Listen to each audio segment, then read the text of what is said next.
প্রথমে কড়াইতে তেল দিলাম, তারপরে জিরে ফোড়ন আর শুকনো লঙ্কা ফোড়ন দিয়ে পেঁয়াজগুলোকে একটু লাল লাল করে ভেজে নিতে হবে।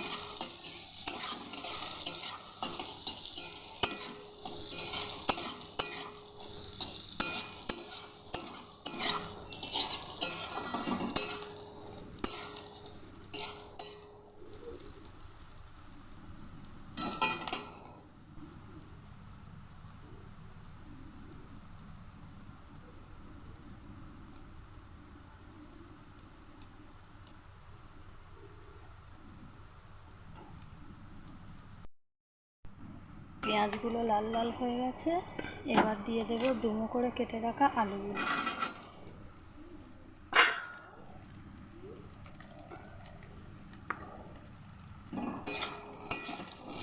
আলুগুলোকে একটু ভাজা ভাজা করে ওগুলোকে দিয়ে দেবো একটু অল্প করে হলুদ গুঁড়ো আর অল্প করে লবণ। ভালো করে নাড়াচাড়া করে লাল লাল করে ভেজে নেব।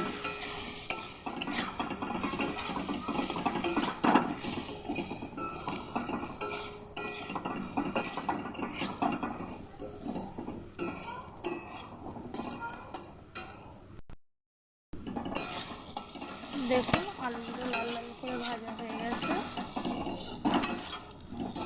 এবার ওর মধ্যে দিয়ে দেবো পেঁয়াজ, আদা, রসুন, জিরে, শুকনো লঙ্কা একসঙ্গে মিক্সিতে পেস্ট করা একটা পেস্ট।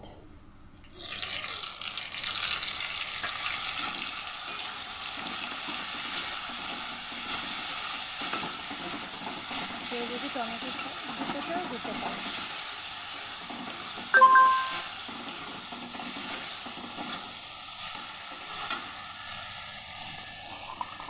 তারপরে ওই মশলার একটু জল দিয়ে দেবো,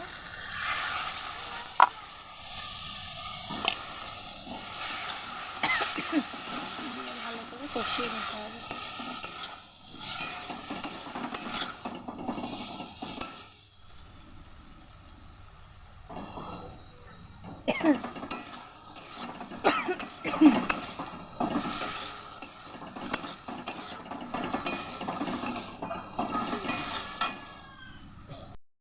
দেখুন কষানো হয়ে গেছে, মশলাটা দিয়ে আস্তে আস্তে তেল ছাড়া শুরু করেছে। এবার দিয়ে দেবো জল।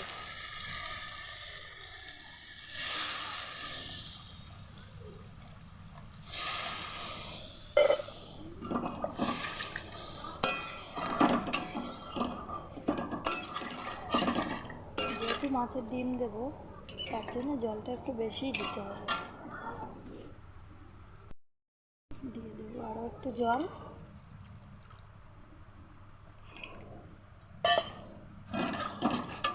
এবার এর মধ্যে হলুদ গুঁড়ো, পরিমাণ মতো লবণ গুঁড়ো,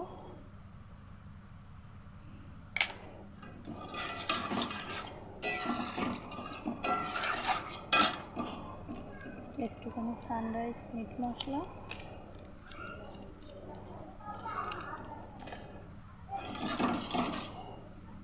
একটু ঝোলটা ফুটে উঠলে মাছের ডিমগুলো, আগে থেকে ভেজে রাখা মাছের ডিমগুলো দিয়ে দিতে হবে। ঝোলটা ফোটা শুরু করেছে, এবার দিয়ে দেবো আগে থেকে ভেজে রাখা মাছের ডিমগুলো।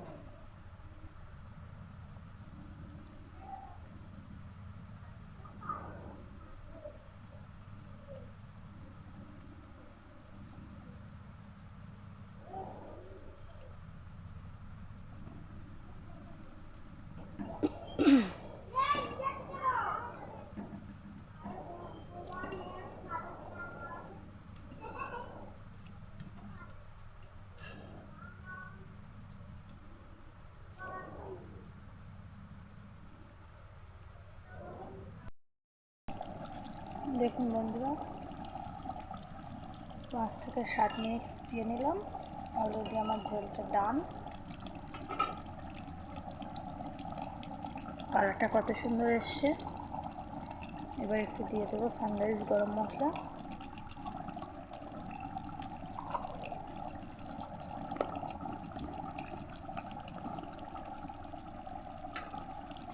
ডিমগুলো একদম ঝোলে ডুবো ডুবো হয়েছে।